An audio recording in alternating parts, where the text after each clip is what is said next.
We are here in Gunnuhver, a rather active geothermal area in the Reykjanes peninsula. And that literally means Gunner's hot spring. But who is Gunner?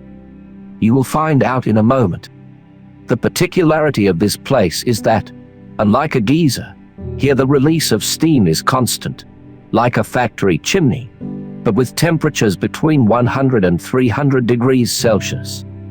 It is also unique among the other hot springs in Iceland, because it is entirely made of seawater, due to its proximity to the ocean. So close, in fact, that you can see the Viti lighthouse to the west. The ground around the spring is also very impressive, colored with a variation of reds, yellows, oranges, and even blues, which is unusual. You can safely approach the hot spring from several wooden viewing platforms. Also, even if the steam column passes over you, the distance is sufficient not to burn you. Opposite you is a geothermal plant, which exploits the heat capacity of this area of Reykjanes. Reykjanes means the land of smoke because of the many spots like this one, especially towards the Blue Lagoon. So who is Gunner? Legend has it that this place owes its name to the witch ghost Gunner. And it's quite a story as Icelanders like it. Just listen.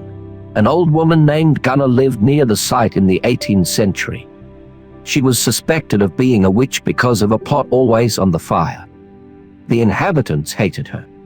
One day, unable to pay her rent, her landlord takes the famous pot as a token of payment.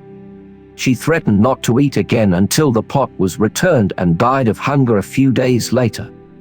The day after her funeral, her owner's body was found mutilated, followed by his wife's, and it is said that Gunner's ghost continued to haunt the peninsula, driving many of the inhabitants into hysterics. This continued until a priest arrived and proposed a strategy to get rid of the ghost. He made a large ball of wool and unrolled it around the hot spring and threw the ball inside. Gunner is said to have followed the thread and fallen into the spring. It is still said that through the mist of the pools, it is possible to see her struggling to escape. Icelandic ghosts have often been described as malevolent, murderous, brutal, bloodthirsty, and vengeful. This is a beautiful illustration.